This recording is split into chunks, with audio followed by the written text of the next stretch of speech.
Well, greetings again. This is Dr. Bill Wyatt with the American Orthodontic Society, and I'm on this deal about the truths in orthodontics, things that are true, that you can depend on being true. It was true years ago when we first found out about it, and it'll be true 100 years from now, that you can expand the lower cuspids. And this is something that was taught, that you could not undo this. I knew the head of the ortho department that taught this, and I think that he said to his students, expand the cuspid, and they didn't have much time, and they spread them out like that, and then they didn't get the roots out. And so he said they'd all go back in 10 years. Well, I found this, I've said this just not some sacred thing that the cuspid has a definite position and it's going to go there regardless. That just isn't it. And so I figured out what happened in there. They were in a hurry to get through. They just expanded the cuspids kind of like this, and then they would come back over a period of time. But if you take the cuspids and move them back and have the roots distal to the crowns, or the way it should be, those teeth do have a sacred position up here that they go to. So let me get in on this, and then we'll go through this as fast as we can here. And I'm going to back it up. You can expand the cuspids. And here's a young lady, this is 1973. And this was when it was being taught, and they were extracting a lot of lower anterior teeth because they didn't think you could expand the cuspids. Now, this is a class 1 relationship. These teeth are coming in here.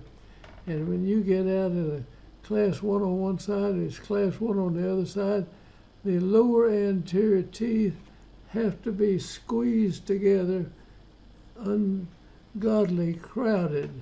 Now, if you look at it from the other side, again, we've got a class 2 relation with a deep bite right here, and the lower teeth have to be crowded, all get over.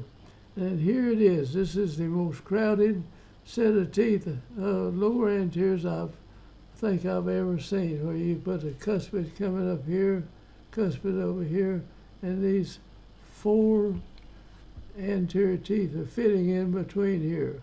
There's just no room for them. Now, they said it didn't matter whether you took out teeth or did not take out teeth. We decided on this case it would be too full if we did not remove the bicuspids. So in the case, we took the bicuspids out, the first bicuspid, and we expanded the rest of the teeth. Now, we took those out, and this was back in '74. We started when we had bands on the teeth. And on the top, we had crowded teeth. We expand those, and we'll rotate those teeth in position, which you've seen. Now here we took the first bicuspid out, and now we're going to take up this space. We're going to pull the cuspids back here and head the root behind the crown and get it back in here. This is 374. All right, we're opening up the gap right here. We're moving these cuspids back. We actually move the whole tooth back, and we get those cuspids back in position. Now this is when we had nothing but bands, everything. Here we're rotating these teeth by tying it real tight here. This would turn over. This was before I learned how to wrap the elastic chain around the tooth. All right, we pulled that over with a wire similar, and we rotated the cuspids. Now here we've got the cuspids back this far, and we'll continue to expand this. And now we're going to make room for this tooth to come into this gap right there. And here it is a little further down the line, and we've got a little excess vertical dimension of the face. When we get this thing leveled up. She closes her bite better, and I think this vertical dimension goes down to some extent. All right, here's the upper teeth. They're lined up now. Now we've got room. As we pull this tooth through here, it carried a lump of tissue in here. It brought that tissue out as we brought the tooth through that gap. All right, here we've got room enough now, and this is 74, so this was like 26 years ago, and plus the 24 years we've got now. So this has been a long time ago coming in here. I pull that tooth in place, and the tissue kind of migrated out. We rotated these cuspids and brought that together up there. I didn't know about the rotation, how we could do it earlier. So here's 1974. 1974, we've got the cuspids on the way to rotating them. Now we're bringing this tooth through this gap. So we're widening these cuspids out. Now these are the four anterior teeth right in here. These four anterior, the cuspid and the cuspid back over here. All right, we pull it up. And this is 1975. So it's taken us a good little while to get this done. But we continued to move that in place. Now here it is 1973, and you can't see this, but this is where they were crowded really bad. And by 1975, we had those cuspids in place there. And here it is in 1976, and you have the first bows are gone now. So this is a cuspid. It'll be leaning back slightly. The roots are back here, and the crown stays there. Now this is 74, and we done everything on the upper. We've taken out she has no wisdom tooth on the left side, I believe.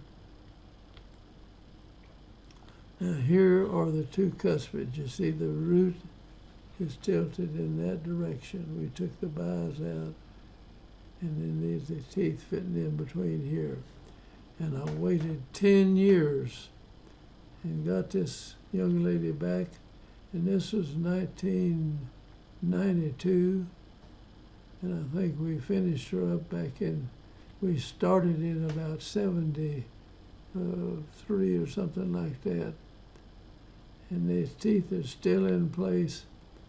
And I watched it for 10 more years. And the teeth are still there.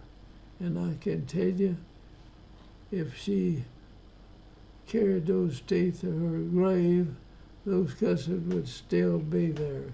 There's no sacred position for cuspids on the bottom or top or anywhere else in the body as far as that's concerned. And so I'm going to stand on the fact that you can expand the lower cuspids, and they don't have any sacred position as long as you put the roots slightly distal to the crown. They tend to stay there. Now here the lady is 20 years or so later, and this is her bite, and the vertical dimension of the face, she's had the teeth out and it reduced slightly, and she looks very good there. And here is the profile from the side right here. And there she was when we started, and there she is after we finished. So we got a reduction in the vertical height. Look at where it is there. So we got the teeth where they fit together, and she chewed better. And you notice we took the wisdom teeth out. That helped reduced the number of teeth, the resistance, and the facial structure came down. This is about as normal as you can get right there. Now this is 20 some odd years after we started this case, and we took the wisdom teeth out simply to get the bite to close down more, and the facial structure looks so much better instead of with fullness like here, and it went to that. And so there's another close-up view, and here is 75. Let me run through this right quick now. I could have stopped back there. This is some of the ways we did the closing up of the space. 76, 77, and there's 79, and there's 85, 79. We put a bonded retainer on the bottom, but I took that out later. And it is 85. Now back then, when you took the bands off, you had 2 layers of metal and 2 layers of cement between every tooth in here. And so your torque, you just had to have them torqued further out, and you close those spaces, and you didn't know exactly how it was going to be. We put a rubber band from one side to the other, put something that held it in place. We closed all this space up in about 3 or 4 days. It had the person chew bubble gum just to keep the teeth stimulated. And there it is, 1979. This picture's getting old here. 77, and there's 79, and there's 77, 79, 73, where the bite was closed and really crowded. Now it's 93, so it's 73, 73, here it is, 93. That's 20 years later, and those cuspids are still in there, and they're held at an angle like that. And that is something I'll stand on, is being the absolute truth. If you put the cuspids in and bring the roots back, you can depend on that to pretty well stay there. If you've got the other pressures, you got the person swallowing correctly, closing the mouth when they swallow, and pressing the teeth together. We reduce the number of teeth that the person had we took the wisdom teeth and the cuspids out, and you saw the difference in the facial structure. Like that is where we started, and there it is in 93. And I'll stand on that. You can take the cuspids out, and you can move them back, and that is a fact, and you can do that on anybody at any time if you desire to do it. And it was that crowded like that in 73, and there it is in 93, 20 years later, and there the teeth are.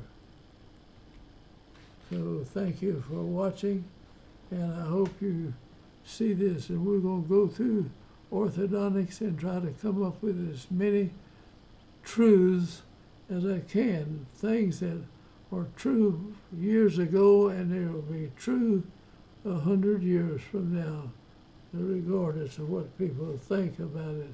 So I'm going to close out and say goodbye. I hope you will sign up to our, subscribe to our channel, and let's say goodbye for the time being. So thank you.